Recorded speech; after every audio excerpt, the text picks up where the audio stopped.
Welcome to Hence the Future podcast. I'm Justin Clark, And I'm Mattimore Cronin. and today we're talking about the future of gene editing. So, first, let's kind of talk about two big aspects of this. So, can you talk about maybe the differences between gene therapy and gene drives?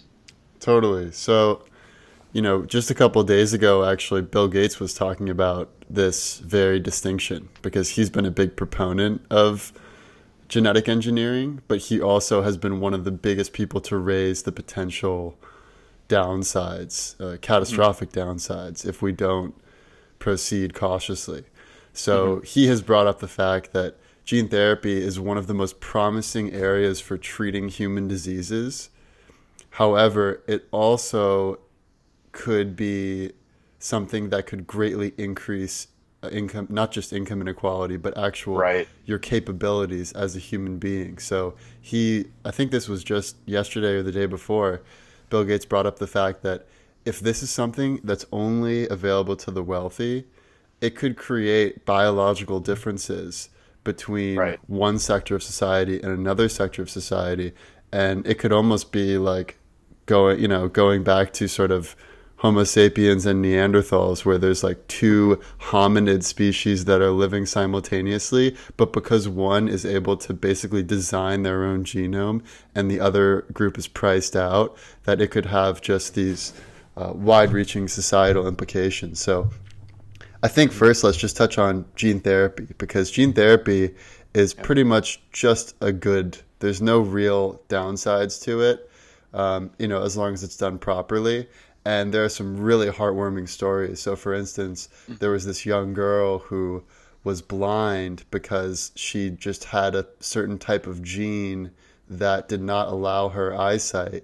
And they basically just go in there with this CRISPR technology where they're able to target a specific part of the DNA sequence and then replace it so that her gene now is the gene for healthy eyesight. And so Hmm. this girl now can see and play around and do all the normal things that any girl her age would do, whereas she could not see. She was completely blind before. So there are really great benefits to gene therapy, Yeah, and and there's that been exists another today. case. There's been another case too about, people with cancer, and they'll have donors give their T cells, which are the cells that kill the cancerous cells, and they can actually edit the genome of those donor cells to more effectively kill the cancer cells. So there's just, yeah, I mean, I totally agree. There's so many awesome things that are happening with gene therapy. But we just need to figure out, where's the line, right? Right. Yeah, and typically what the line has been up until recently, and it just got crossed, which we can talk about, but the line up until recently has been you only edit the genetic code of someone who's already been born, like a fully grown human, and you only do it to change traits that are not heritable. So you do it to Hmm. change the traits of someone that affects them during their life, but doesn't affect their offspring at all. And that's been pretty successful because even if you screw up, even if they change the genome for that girl with gene therapy and she had three eyeballs popped out of her head, like, okay, that's terrible, but it's not going to pass on to future generations. But Right. one thing that we just saw recently is that in China, a doctor provided gene editing to the actual embryonic cells, Hmm. which will also change the entire lineage for that person. So there Yeah. has now been a pair of twin babies whose genetic code was edited, and for their entire lineage going forward, they will have that genetic change. And we have really no idea what implications could arise from that Hmm. change. Yeah, and our current understanding of all of the complex interactions in the genome is so rudimentary compared to, the full understanding of where we will be in, let's say, a few decades. Right, So it's really, I think it was really reckless, to do something like that. And, obviously there's been a whole bunch of follow-up reports on the right. scientists when the whole scientific community basically said that he was being very irresponsible. Yeah, So the scientific community thinks that, and I just, I'm hoping that we can quickly have some regulations in place to make sure that something like this doesn't happen before we have a full understanding of what the implications of these sorts of changes might be. Yeah, and just to give our listeners a little background on what this is exactly. So, this doctor in China, he had 7 couples who all wanted to have his treatment for HIV resistance. And actually, they've done some follow-up reporting, as you said, and HIV is a big problem in China, bigger than many other parts of the world. And it's very difficult for people who have HIV to get stable jobs, to get loans. It's stigmatized in a way in China that it's not in the US. So there is a very big incentive to make sure that your kids don't inherit your HIV if you're a dad or a mom who is infected. And so this doctor basically flipped this gene, but the way that the doctor did it was, it seemed to be that his main goal was just learning and like using them sort of as human guinea pigs rather than doing whatever he could to prevent them from having HIV. Because Right. for instance, with one of the babies, they only took out one instance of the gene, because you know how it's like A B A B A, like, and with the other group, they did fully make them HIV resistant. So, but clearly he wanted to see what are the results of just Mhm. making this one minor switch, whereas making a more major switch. So he was sort of using them like human guinea pigs, and like you said, how it's a very complicated. The human genome is incredibly complex, and you don't always know what turning on one switch is going to do to another part of the mechanism. And they've Yeah. actually shown through research that by giving these people a resistance to HIV in their genome, they are also making them more at risk for diseases like malaria and some other Yeah. diseases. So it's an incredibly complex game, and it's very hard to argue that we're ready to play God right now. Yeah, and that's the really hard thing to think about, because if we go back to what you were saying earlier about the fact that these kids are now going to pass on these traits to every single person in their lineage, every Hmm. single child that they have. This is maybe a good time to talk about gene drives, Yeah. because so a gene drive is basically a way to automatically pass down these gene edited the genes that have been edited no matter what. So in a typical case, like in evolutionary biology, if there's a mutation that arises naturally, the that mutation only sticks around if it's a fit gene. Right. So if there's some sort of fitness to that gene, then it'll stick around. If not, it'll slowly wean out of the population, which is good. That's exactly what we want in Right. evolution. Like for instance, albinos, Mhm. about one in, I don't know how many it is, maybe 1 in a million people is albino.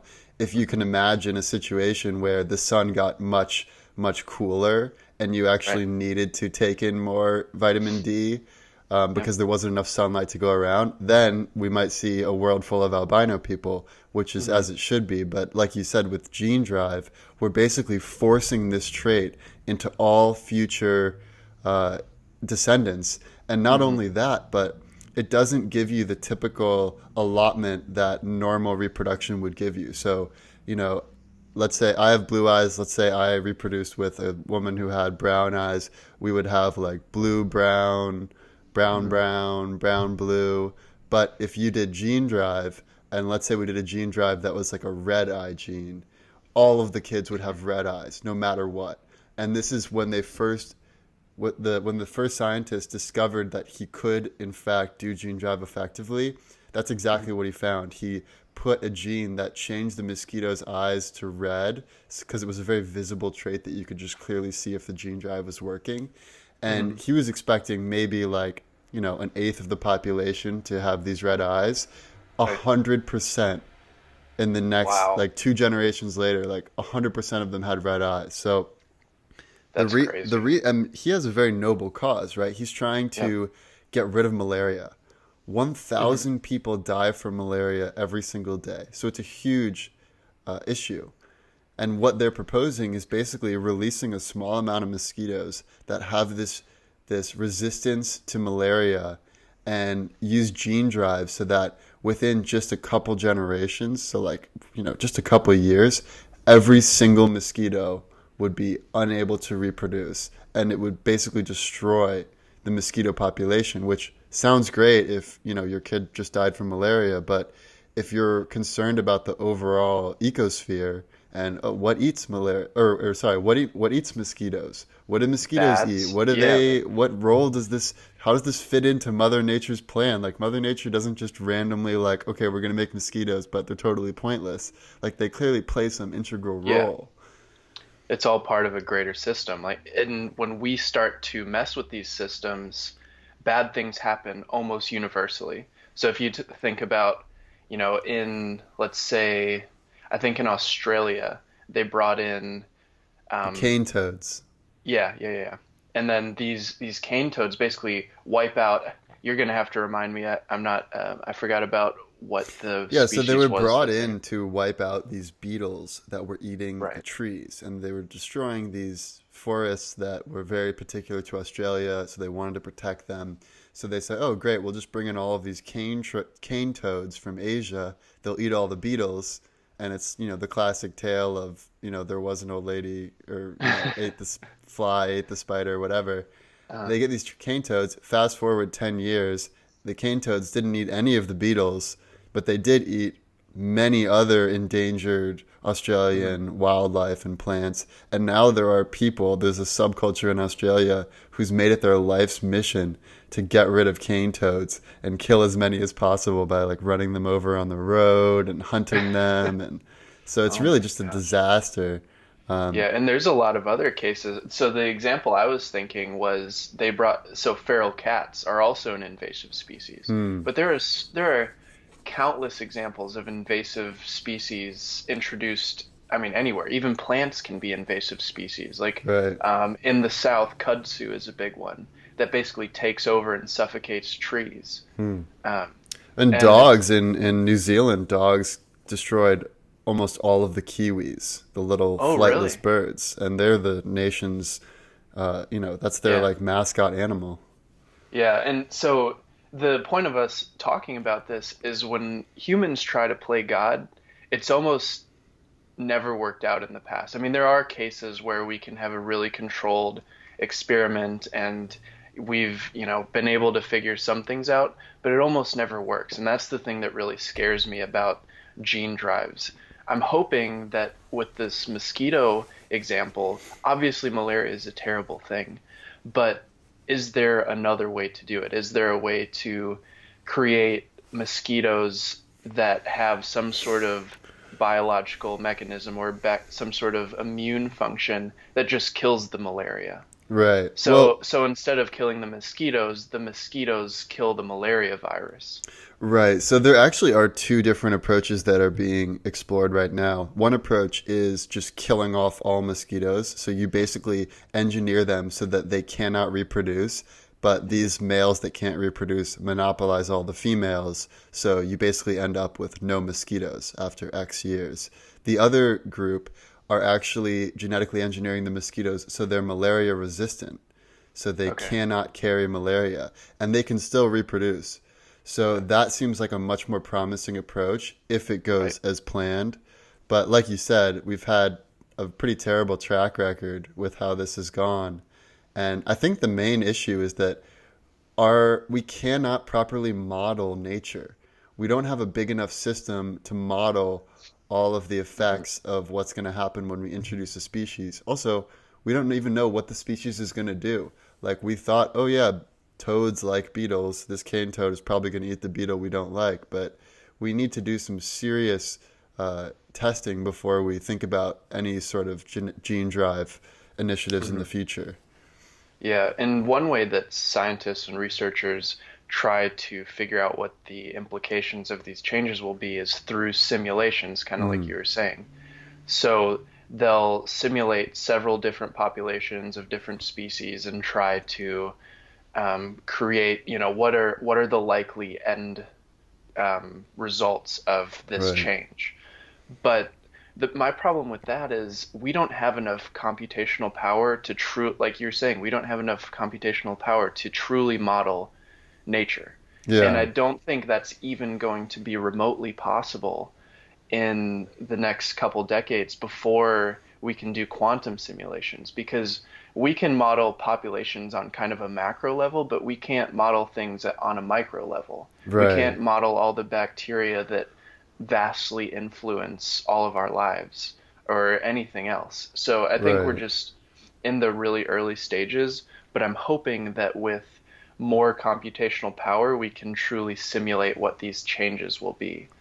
Right. I Um, mean, it's like you put a cat and a mouse in a room in a laboratory, and then the cat eats the mouse, and you're like, great, it's successful. And then you put the cat out in nature, and the cat looks around, and it's like, well, I see a lot of easier prey here that weren't available in the laboratory, so I'm going to totally uh, change my behavior.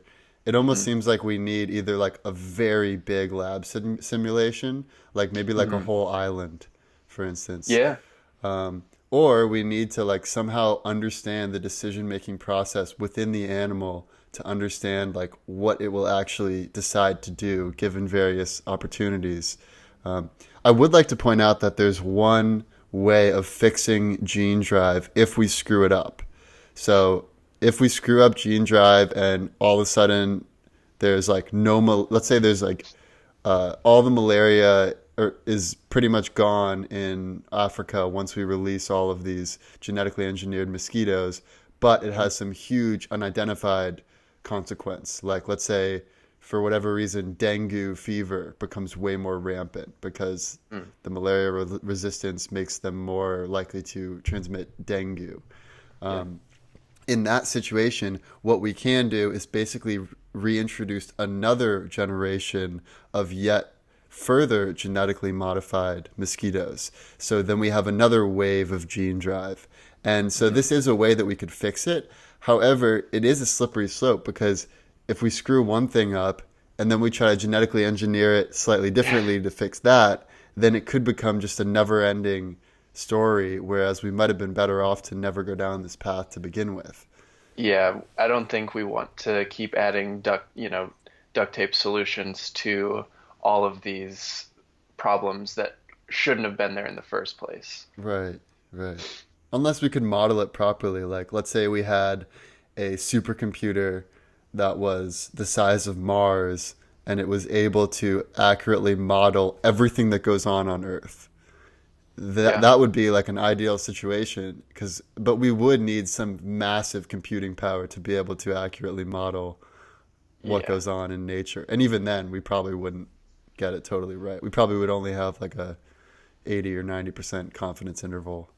Yeah, it's so complicated when we start talking about those huge simulations because there's millions, billions. I mean, if we're simulating the world, probably trillions of parameters. Like we Hmm. can't even conceive of that kind of simulation right now. But at some point we will be able to. Um, the one thing though that we can do earlier, I think we have a better chance of understanding the human genome in a silo first. Hmm. So, so there are ways that we can simulate how certain changes in the genome affect the whole. So I'm actually working in a research group in grad school about this exact problem. So one of the postdocs in my research group is working on basically mutating the genome. So if you represent the genome as this huge graph, so like all these genes have different interactions with other genes, if you remove some sort of connection, you can see what the end result is. So then Hmm. you can see which sort of gene mutations you can make without drastically affecting the fitness of the whole organism. Right. Um, Now, these are being done in smaller organisms like E. coli and others like yeast and bacteria cells. But eventually, I was surprised to find out that the human genome isn't like exponentially greater than a yeast cell. Hmm. It's it's actually not that much bigger, which is good for humans Hmm. because the simpler the genome as a whole, the more fit it tends to be and the more robust it tends to be. Because when you have a really complex genome, it's much more fragile to the environment. Um, Right. I saw one meme that's like, we're basically just a house plant with more complex emotions. We just need lots of sunlight, lots of water. yep, basically. But yeah, I mean, I think we will be able to figure out the interactions in the human genome in the next couple decades. Hmm. I'm just It's just concerning that we're getting ahead of ourselves right. with what we're doing with gene editing, given how Hmm. little we know. Yeah. And I mean, this might be a time to talk about the potential upsides and downsides of human gene editing. Right. Yeah. So, what do you So, see as the upsides? well, I think it's important just to first just touch on some of the stepping stones of how we Hmm. got here. So I think it's key to look at in vitro fertilization Okay. and more recently a three-person baby, because this is kind of like what we've been become more and more comfortable with as society has gone on. So originally the idea of growing a baby in a lab freaked people out. They were totally scared by it. It seemed totally unnatural. But as more and more people had successful outcomes, and also as the workforce tended to have babies later in life where it's you need in vitro fertilization to have a Hmm. successful result, more people adopted it. And so this is now very normal. You know, it's not weird at all to have an older couple that is goes IVF. More recently, they've had three-person babies. Right. So what they found is that when an egg is older, like an older mother who's trying to get pregnant, the fluid inside there's less fluid inside the egg. It's like a little bit like almost like dried out. And whereas if you have a young mother's egg is like very, it's got like, you know, it's full of fresh fluid. So what they've figured out is that if you basically take the egg from the older mother who wants to have a kid, but you use the fluid from the younger mother's egg, you have a way better result, and you actually have a much lower risk of any sort of mitochondrial disease. Hmm. And so they did this and they had great success. Like right off the bat, they had very healthy babies. But then people realized, oh shit, we're actually combining the DNA of three human beings to create one human being. And that was just something that kind of freaked everyone out. So everyone took a step back. But then we eventually came also to accept that because Hmm. we did it in a controlled way. We continued to have good results. And now it's fairly normal to have this sort of treatment. It goes on, especially in Colorado, where the treatment first began. So now we're getting into a situation where people not only are combining the DNA from multiple beings, but now we're Hmm. actually getting to the place where we're starting to tweak some of the DNA. And so I think how we can project that it would go is that first, for something that is, first of all, easy to solve, like let's say sickle cell anemia, which Right. is basically just one gene that you can change and totally solve that problem. The second thing is that if it's something that if it's something that has positive impact on people's health in an important way. So I don't Right. think we're going to see enhancement right out of the gate, like people becoming stronger, smarter, faster. But we are going to see people making changes to the genome to save their life or to save to save Hmm. someone's life. That's where it's always going to start. And then it's going to Yeah. get into sort of the nice to have, like, okay, let's say your kid has asthma or at risk of diabetes or something that's like, yeah, it's not life or death, but we we should prevent it if we can.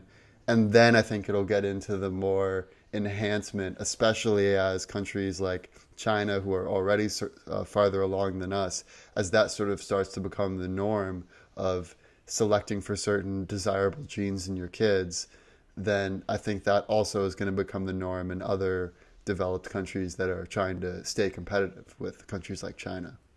Hmm. Yeah, and I mean, I totally agree that it's probably going to follow that progression because there are some diseases that are purely genetic. Like if you have this gene, you will get the disease. I think those will be the first things to get figured out and fixed. And then there are some other diseases when you have a certain gene for it, you're likely or you're more likely to have a certain Right. disease like Alzheimer's. Mm-hmm. So if you can remove these likely diseases from your genome, or these genes that will likely cause you to get a certain disease, that'll probably be the next step. And then, like you were saying, then there's going to be some other genetic factors like, I don't know, height, eye color, anything. I Right. mean, literally anything else. You could even have the muscle insertion points on your bone a little bit spread, a little bit further up your bones, which means you can basically be a lot stronger. So Hmm. if you move the insertion points of a muscle on your bicep to be a little bit down your forearm a little bit, you can curl like 50 more pounds basically. Hmm. So if you see people that are just monstrous in the gym, there's some genetic reason behind that. So yeah, I think the progression you laid out is pretty much spot on. And the other interesting question is what makes you you? So Mm, the way that my mom likes to think of it, for instance, is that everyone has a soul, and let's say my mom, if my mom had married someone other than my dad, I would still be around in that soul. I would just have different physical features. So that's like a mm, Judeo-Christian centric way of looking at it, where it's like you are your soul, and that soul is unchanging. Whatever your bodily features are, or who your parents happen to be, or where you happen to be born, that's all just like the earthly stuff. mhm, But I think it's hard to, what we've found with science, especially recently, is that you can't really easily separate the soul from the body. And when you make changes to the genome, it could be that you're also making fundamental changes to who that person is or who that person grows up to be. Um, so I wonder if that's going to be a point of contention among religious people or not, or if it's going to have weird consequences like maybe people who are genetically engineered to be super smart will all have very similar personality traits, or maybe mhm. they'll all, sort of uh, just have something in common that wouldn't otherwise arise if we didn't alter them in a certain way. Maybe they Mhm. have less of a flourishing internal life, or maybe they're like, I mean, worst case scenario would be like they're all sociopaths. Like they're all super Right. smart and good looking and capable, but they really don't care about anyone else because they're using so much of their energy to max out all of their stats that some Mhm. things that we're not looking for go unaddressed and therefore suffer. Yeah, and that gets back to the whole question of the complex interactions of the human genome Right. and how people respond to the environment. Like what effect does the genome have on the development of your brain? Because, for Yes. me, the soul resides kind of in the nervous system. I mean, the whole body in general, but like fundamentally in the nervous system in the brain is Yeah. kind of how I see it. And if you're changing the genome and that affects the development of the brain in some way or another, then, to me, you're a fundamentally different person. And I do think there will probably be some sort of religious pushback here Right. if people think that there is just a single soul floating around, doesn't matter what body you have. I don't necessarily think that's true, Yeah, well, but you bring up a really good point about the environment because when we think of genome, a lot of people think of it as like the blueprint for for who a person is, how a person gets made, but that's not really true. It's really like the whole spectrum of possibilities for who that yeah. person could be, but then certain genes, certain traits get Mm, turned on or turned yep. off at different parts of life. Yep. So you may, start off with life with like a small, cute baby nose, and then once puberty hits, you might get a real big honker, for instance.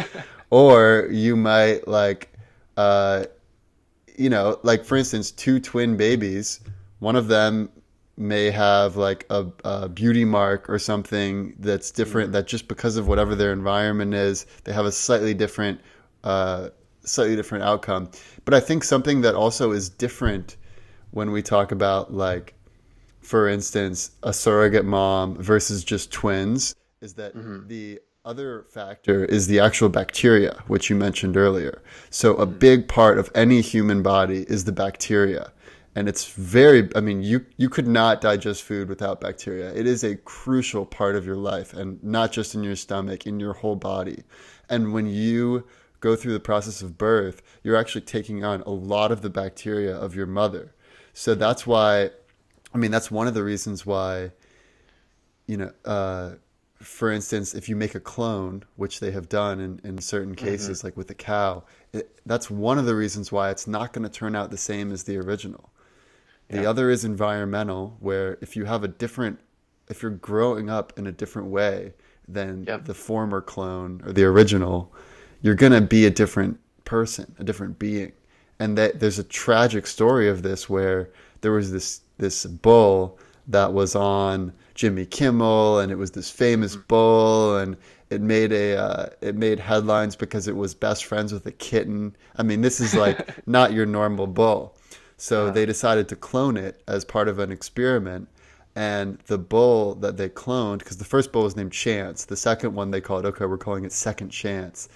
Second Chance ended up killing its owner, ended up mauling, or just, put its hmm. horn and actually just killed the owner. And that wasn't the first time. It had mauled the owner like three or four other times, but the owner kept saying like, "Oh no, like, I know I Yeah. just need to give him space, give him time." But this was not the same bull. This was a completely different bull. So Yeah. that question of what makes you you is more complicated than people think. It's Oh not yeah, just about the because genome. yeah, and even bacteria affect the way you think. It affects the hormone levels that you have. There have been a ton of Right. studies recently about the bacteria in your gut affecting or causing or alleviating depression. So if you have a terrible gut microbiome, it's more likely that you get depression. Hmm. There's a certain makeup that is more likely to cause depression, but there's a huge link between your your state of mind and your gut microbiome. Right. And you know, even if it's not a clone, if you have one kid that, well, I mean, you can see this with your own siblings. So I have a brother, and I mean we don't look anything alike. We're both pretty tall, but that's kind of where the Hmm. similarities end. And I've seen that all over the place. You guys have the same genome. You get 50% of your mom and 50% of your dad. Or okay, Yeah. not the exact same genome, but it's pretty much, or it's similar. And even with fraternal twins, like that's the best example. They Hmm. have similar genomes, but they don't really look the same. Um, Right. so yeah, there's a So, lot of complication in this. so do you think cloning should be allowed? Uh, I'll say in the future, possibly. Um, Yeah. it I don't think people will be very pleased with the results if they follow this chance and second chance example. If Right. if you're trying to replicate your dog that you lost, then it's not going to happen. Like you need to treat these two organisms as fundamentally different. Right. Even if even if they end up being relatively the same, they're still not the same. The genome Right. doesn't make the Plus, I person. feel like the way that you treat the clone also Mhm. plays a big role. So imagine Yeah. with second chance, if you're some bull, you don't know that you're a clone. You're just a bull, but you could probably tell subconsciously that you're being treated in a sort of a weird way, and it Hmm. might almost feel inauthentic. Like this person thinks you're someone you're like. That almost might be the reason he lashed out and killed the guy because he was like wanted to be his own person, but he was being treated as some copy of some ghost of a former friend. Yeah. So that's, Yeah. I mean, I pretty much agree with you. I don't think cloning should be allowed. I do think, however, that if there is a remarkable human being, we should preserve the data of that person's genome for research purposes. So that if they agree to Oh yeah. that, so that down the road, like you said, if we can understand the human genome first on its own, and then understand other animals' genomes, then we're in a much better position for making informed decisions about gene drive and other tactics. Yeah, and then Okay. we need to figure out like what causes certain genes to be expressed too. So even just understanding the genome itself isn't necessarily enough. I think it's a good start, definitely, but if we don't understand how genes are expressed, and there is good progress. I'm not an expert in this by any means, but we need kind of the whole picture before we can start truly making these changes because there's a whole bunch of stories about how if you're a kid living in poverty and there's a whole bunch of violence around, your brain is just flooded with cortisol or Mm, adrenaline all the time, and right. it affects brain development. So there's all of these environmental factors that cause certain genes to be expressed or certain sort of developmental factors. And I think we need to have a holistic approach to solving this problem before we get into the later stages of actually doing full gene editing or gene enhancements and all that Yeah. other good stuff. So let me ask you another question. Do you Mhm. think we should bring back the Tyrannosaurus Rex? I, I think the only way we should, I think it would be terrible to just bring back the Tyrannosaurus Rex. Now, if we wanted to do some sort of Jurassic world and we have a giant island that is completely uninhabited, which makes no sense because that's not going to happen. You're still going to, if maybe we could find a newly volcanic island that's pure rock, and Hmm. then we create that island from scratch. But To let's assume we can safely create a Tyrannosaurus Rex. There's no danger, but just ethically, should we? uh, Or is it so okay? I Is there any real reason not to? so I don't think a Tyrannosaurus Rex would even thrive in our current conditions. So I'm not a paleontologist by any means, but my understanding is the atmospheric composition is so much different now than it was when they were living. Like it just wouldn't be Hmm. able to But survive we and could get. probably create some like giant greenhouse and Yeah. I mean, I guess I don't see an ethical problem in and of itself bringing back extinct species, but I think certain species are definitely better to bring back than others. I think the mm. T-Rex would probably be one of the last ones that I resurrect. Um, You think T-Rexes and chickens would get along since they're related? I think a chicken is the later stages of a T-Rex. Right, right. Well, personally, I agree with you. I don't think there's anything fundamentally wrong with bringing back an extinct animal, but we do need to be wise about it. I mean, Mhm. if Hollywood has taught us anything. Yeah, and if you think about the whole invasive species thing that we've been talking about, that's just with current animals. I don't, Right. if we bring back something from so long ago, where any organism on the planet is going to have no idea how to handle this new thing. Right. So it But could completely wipe out, in that tons of. sense though, I think it'd be a lot safer to, it sounds ironic, but I think it'd be a lot safer to bring back a T-Rex than let's say some sort of small animal that has fast, large reproductive That's true. outcomes. Yeah, I Because, mean, it's like you can just kill all the T-Rexes. They're really easy to spot. We have the weapons. But if mhm, you release like some new type of insect, then you're totally screwed if it goes yeah. haywire.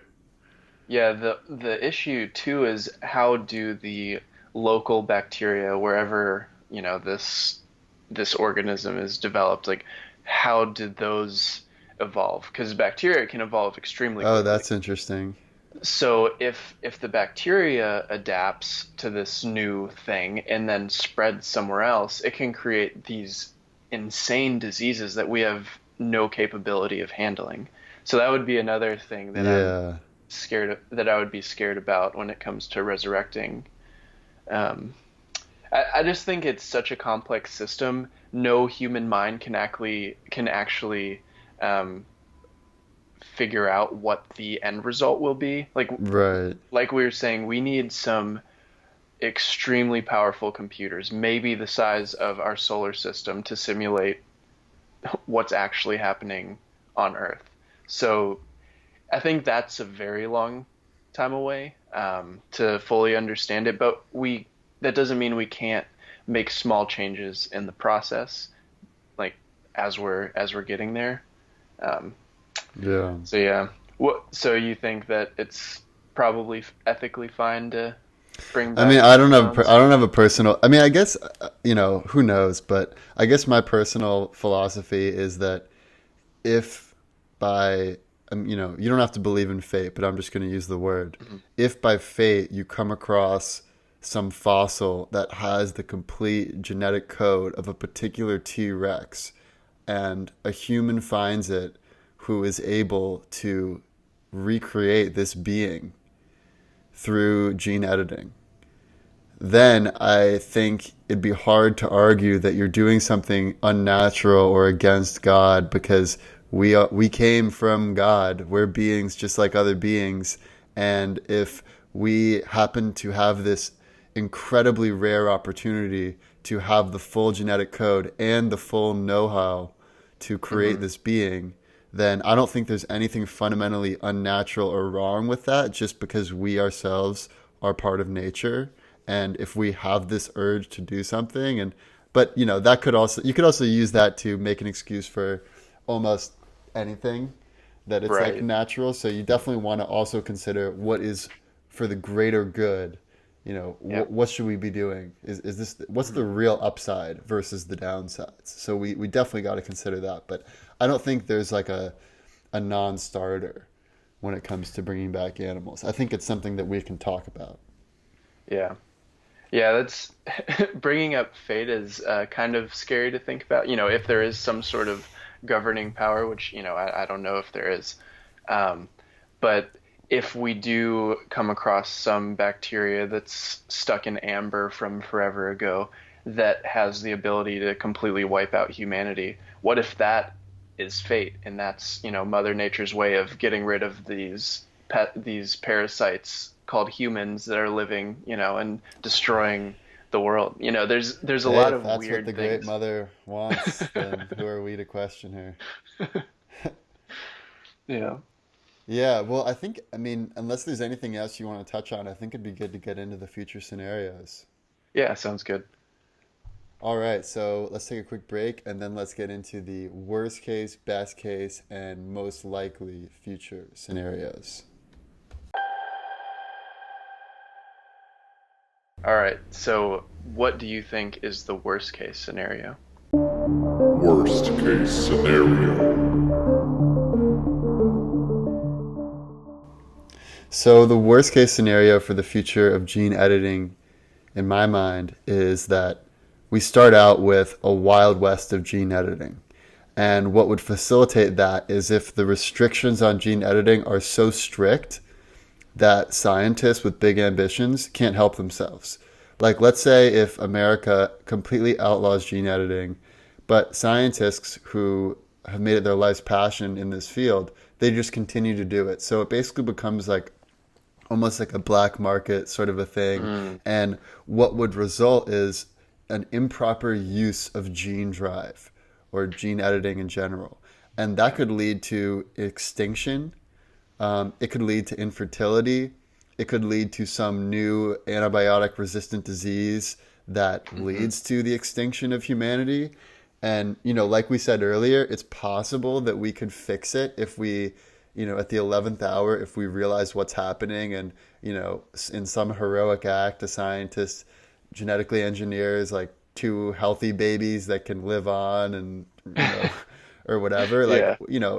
there are always ways we can come back from the brink. But Hmm. I think the biggest risk is actually if we leave this field as being so strict and so regulated that people can't help themselves, but they just start experimenting.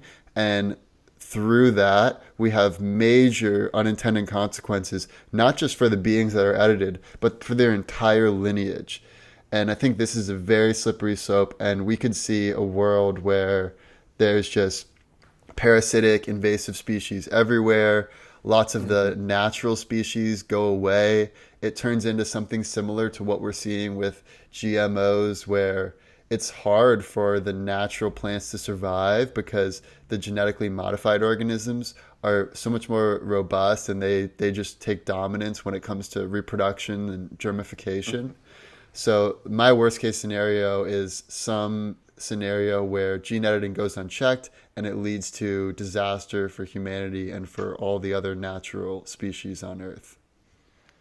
Yeah, I mean that's definitely one of the scenarios I was thinking about. Just having all of these super fit organisms that completely wipe out the genetic diversity of all the organisms on the planet. Because that's one thing that is fundamental to successful evolution is having genetic diversity, which Right. kind of brings me to another worst case scenario I was thinking about, which is the whole conversation of eugenics. So if let's say we do figure out the human genome and we do figure out, you know, all of these things that people think they want. If we have some, or if any country has a policy where every embryo has to have these certain changes, the genetic diversity in the population plummets. And when we see that happen, you know, that it's almost like when, you know, it's like siblings, you know, reproducing basically, and then you've seen this in the past where it just causes a whole bunch of issues down the line. It causes disease. It causes a whole bunch of malformations in people. So I think if we decrease the genetic diversity through something that might have, you know, well, I don't think it's ever well intentioned to, you know, do eugenics, but if some person thinks it's probably going to be good and the leader of the country creates this policy where people have to make these changes to their genome,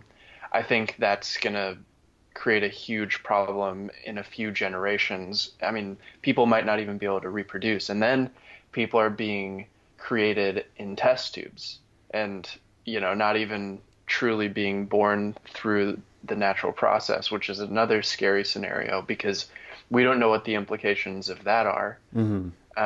So I think like you said, it's a slippery slope. There's a lot of terrible things that can happen. Yeah. I mean, there's also another worst case that I was thinking about where the rich are the only people that have access to this. So let's say the genetic diversity thing wasn't an issue, but only the rich could create, they're the only ones that could enhance their embryos and all of that. Then we're going to have a situation like you were talking about in the beginning of the episode where we have this super race versus basically a The average Joes. yeah, I mean almost it's just such a mediocre species compared to what it could be potentially, and that's a Right. really scary thought because then And you it's know hard to know, it's hard to wrap your head around how big that gap could be.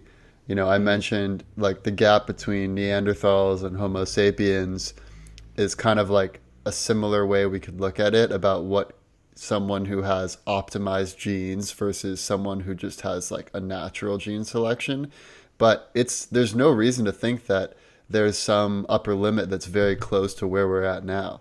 I mean, it's possible we could seriously increase someone's intellectual capabilities, for instance, or their physical prowess. So we don't know where those upper limits are, but we can yeah. only fathom how big that gap would be between someone who's wealthy enough to get full gene editing or someone who maybe they just get like the basic, like, okay, we'll make sure that your kids don't like die before the age of 18 from a Yeah. from a genetic disease. I mean, I could definitely see a case even a century or two down the line where we can fully create these simulations where we can create organisms from scratch, basically. Because if, like you were saying about this gap, the difference between Neanderthals and Homo sapiens really isn't that big. But I mean, we were all once little bacteria floating around in the sea. Hmm. That's how far we've come over several hundred million billion years. Um, the issue that that might arise, or what could happen, is we have not a gap that's the same as Neanderthals to Homo sapiens, but bacteria to humans. Like Right, we could right. A see much bigger that gap, gap. yeah, from where we are now. So if you think of what a single bacteria is to a human, I mean, there's no comparison. Obviously, humans have much more capability, much more intelligence. So if And I wonder if there's any way you could possibly genetically engineer a human being so that it's able to communicate with some sort of brain machine interface or with like the internet somehow, and then you have like just the best of the biological and the best of the right, artificial intelligence world all in one being. yeah, and that that might start touching on the best case, but it's such a tightrope. Like if you fall one way, it's the best possible scenario. If you Right. fall the other way, it's the worst possible scenario. Just Like like that's AI. I mean, Nick Brostrom in mhm. Superintelligence, he literally has a chart where it's like AI stability, and it's just this little squiggly line in the middle. And if we go too far one way, then it just destroys us. If we go too far the other way, then we just don't achieve it. And it's like, Uh-huh. um, yeah. But Yeah, okay. so So, it's go ahead. oh, I was going to get into the next scenario, but if you have something else to say, let's finish out the worst case. No, I was actually going to say, that that might be similar to the best case. Best case scenario. It's like we can create organisms from scratch that can fully handle, and maybe what we do is create um, the organisms that are much more intelligent and can interface with artificial intelligence. Obviously, that's dependent on artificial intelligence becoming a thing, but if we can create these highly intelligent beings of the future, it's almost like we create our successors. Like Yeah. they transcend us, and Yeah. So I was thinking about that too for my best case scenario. The only thing I'm wondering is the timeline. So, for instance, like let's say, I mean, in my opinion, our biggest challenge is going to be tackling artificial intelligence. And you could see a best case scenario where we're able to genetically engineer humans so that they're better equipped to handle the big questions of AI and how we can have a beneficial outcome. However, if you just look at the timing of it, it's not like we can genetically engineer a baby today and ramp up its intelligence or its ability to understand computers. And, maybe 10 years from now, we will be able to do that. But then the baby still has to grow up. So let's say 10 years from now, we can do it. Maybe by the time the baby's 20, he can actually like make some real moves in the world. So now we're talking about 30 years down the line before we could possibly have, a genetically engineered human taking on AI. I don't know if the timing will work out, but that right. is, that's one potential upside of gene editing.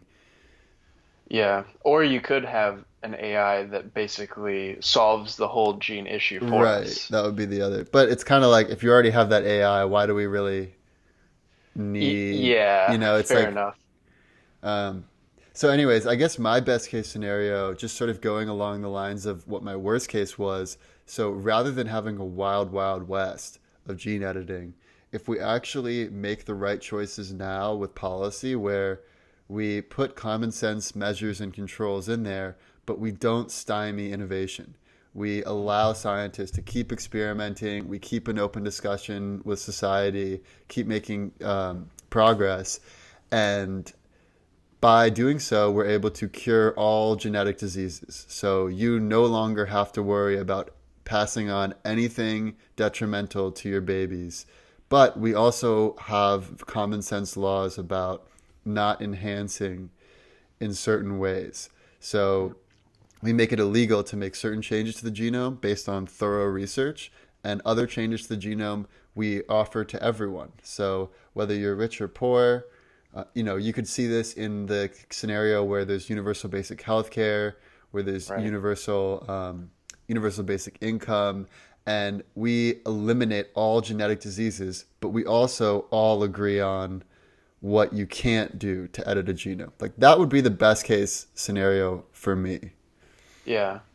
Yeah, that definitely sounds like a good scenario. Um, I worry that policymakers are so disconnected from the actual science that they might make laws that are too restrictive too early Hmm. or too lenient too early.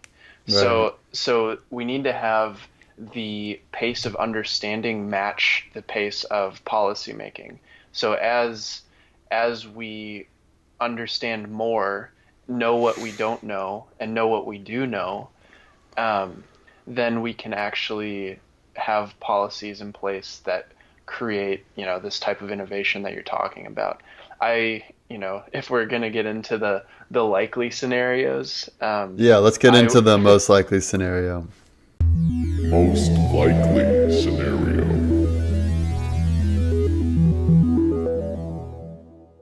I worry basically of what I was just talking about, that the policymakers won't have these conversations with scientists as much as they should.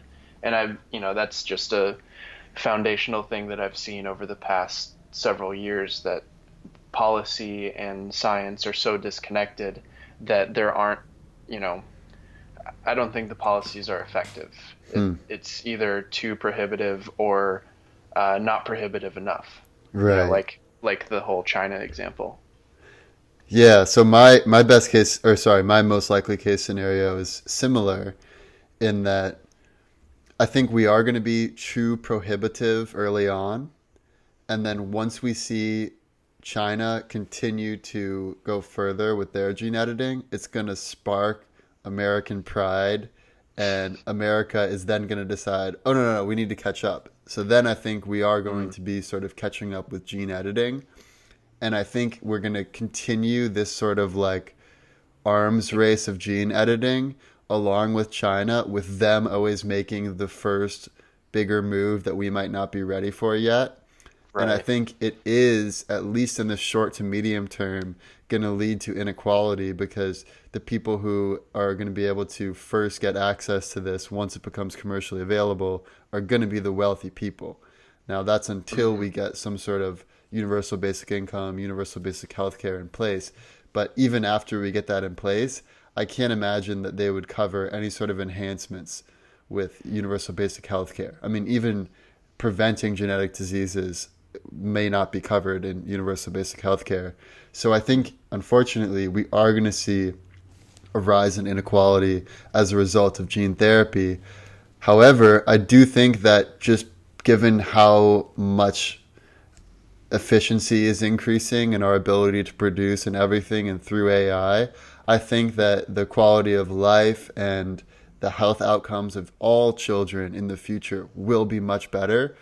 But I think Mm. because of this head start of the wealthy before we get to that place, I think that is going to create lasting genetic inequality, and it's too far out to to think about how we might deal with that once we are in sort of a bifurcated society.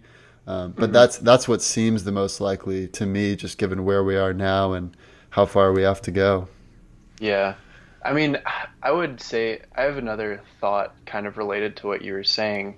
Um, if we do have universal basic income and universal health care, I think the gap between the wealthy and the poor won't matter as much. I mean, there won't really be the poor class. They won't have as much money, but what's the real difference between the two?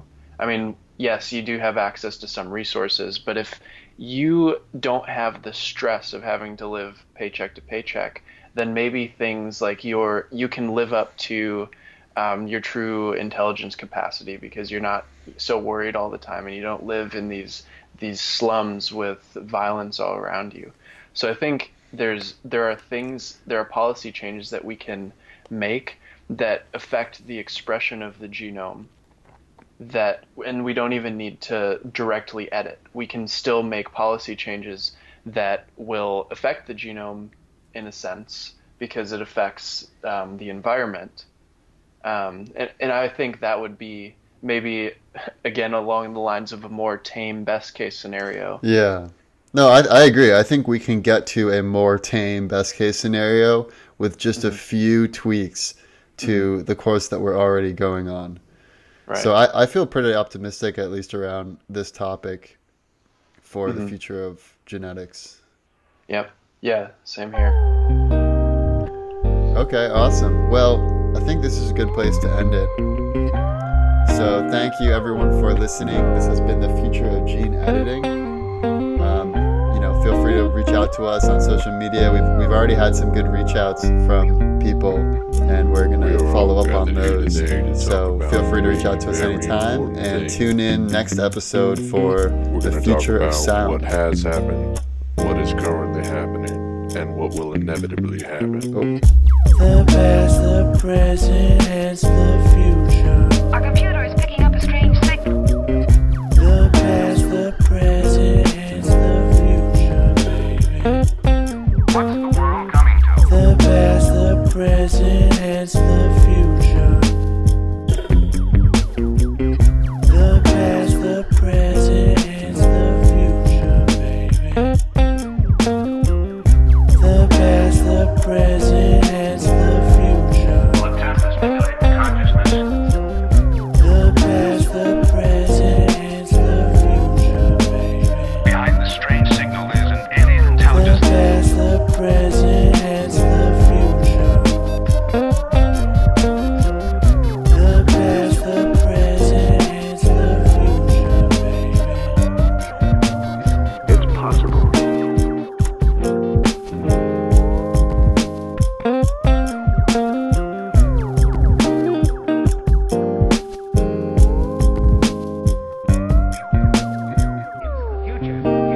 Future.